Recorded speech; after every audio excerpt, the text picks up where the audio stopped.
Hey guys.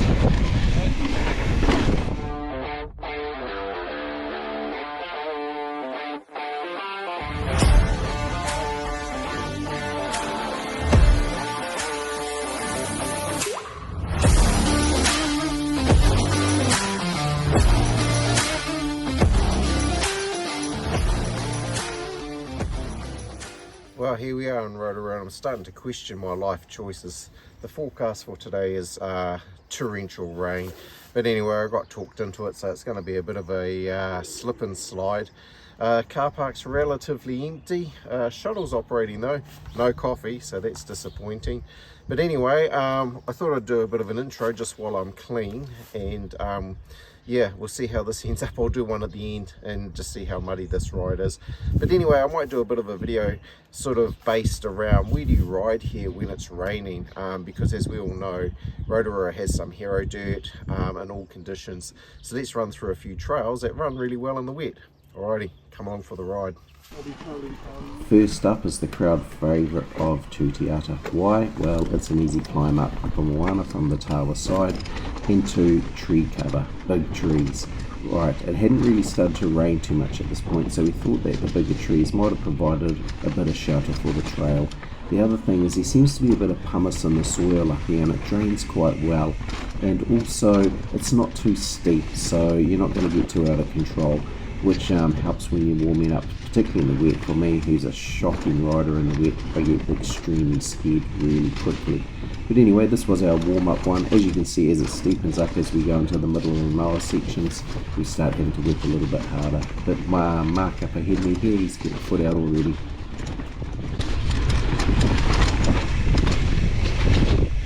Oh, foot out.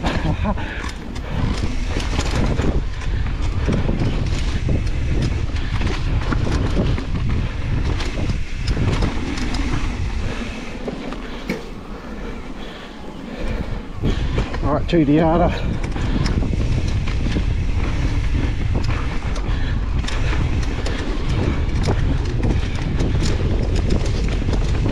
Catch him up.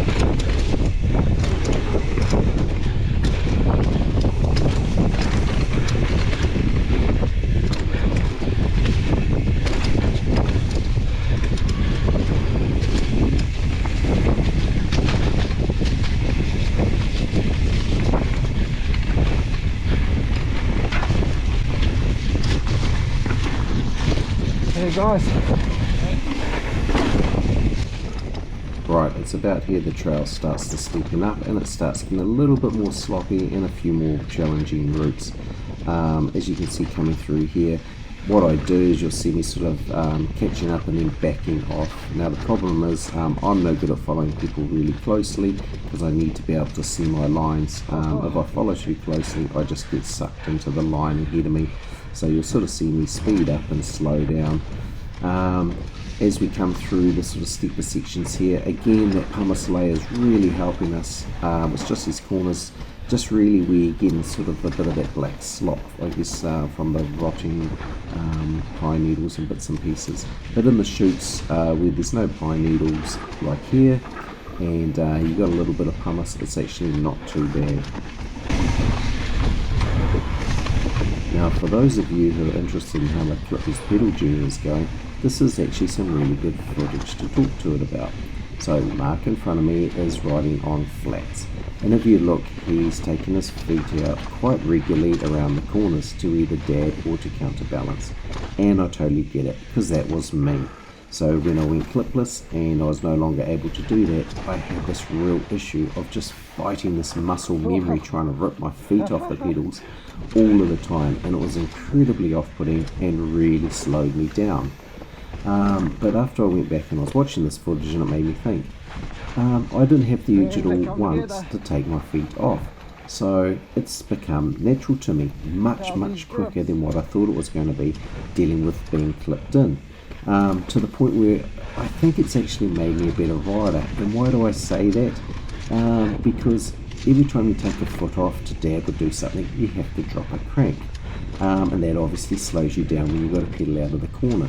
But once you're clipped in, you keep your cranks level, and pedaling out of stuff becomes a lot quicker.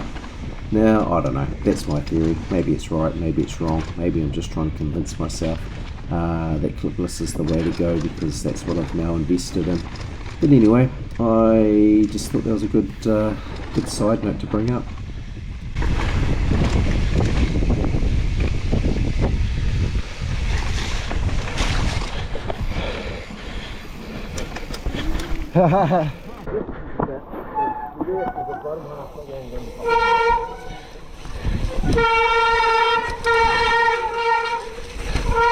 Oh, not squeaky at all.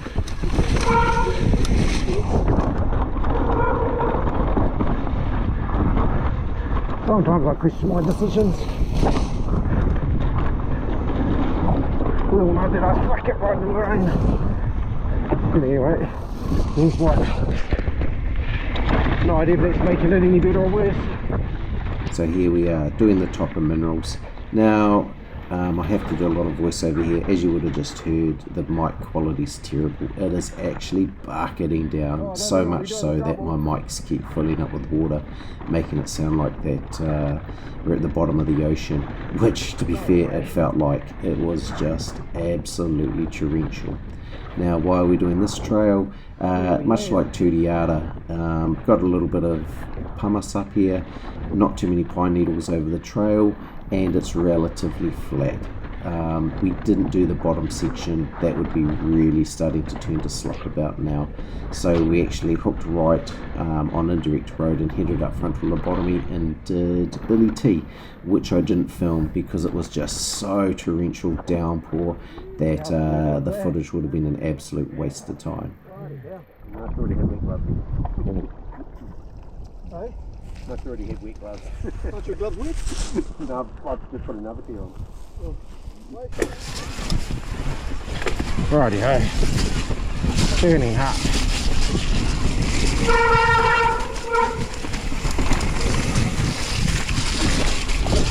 They're not wet. They're real wet. We actually did a few trails that I couldn't film because it was literally torrential rain. And now it seems to eased off a bit. And now I can at least film a little bit. But man, this is how slippery is this? Good fun though. I'm terrible at riding in the wet, so I sort of got to make myself do it.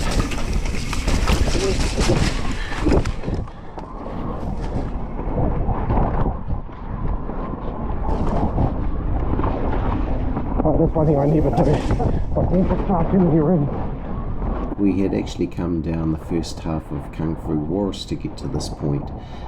So come down Kung Fu, hook a right, go up the road, and then drop into Tuteata Manawa, the Burning Heart.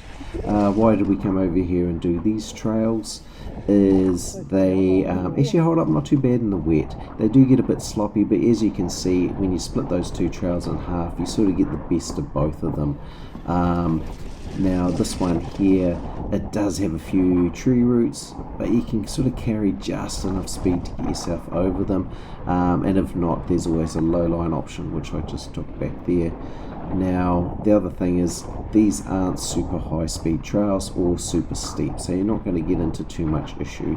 It's not as though you're hitting a tunny far line, so still totally rideable in the wet and fun.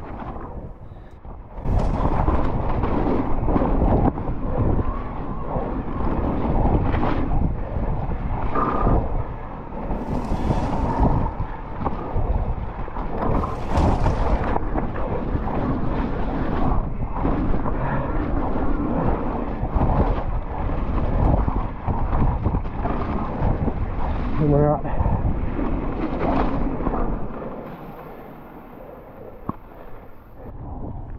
Here we are, Tarua, the run home. Why are we on Tarua? As you can see, the rain has pulled back and the conditions have improved somewhat. Now, we could have gone down eagle versus shark if the rain had persisted, just to get a little bit more tree cover. I'm quite thankful we didn't. Eagle versus shark scares the heck out of me, and particularly when it's a little bit wet, simply just because it's such a fast trail. And that also comes into our trail choice as well in the wet. So what did we learn today? You can ride Rotorua in some pretty average conditions and still have an epic day. So what are the things? Number one is do not ride the native. We need to preserve that, so do not ride the native in the wet. What else do we need? Look for the bigger trees, and what I do is I try to ride, I guess, the intermediate trails. Bigger trees going to give you cover, but that doesn't mean the trails like Tuteata, because they're just so fast. And fast and slippery to me is just not a good combo. What I look for is sort of single trail but a little bit pumicy, and fewer pine needles is also better, and just not so steep. I'm not exactly going to come and hunt out a Taniwha line when it's really wet, although it's some big trees, or a Tuteata. So just sort of do those middle trails. I find those work the best. Anyway, that's about it.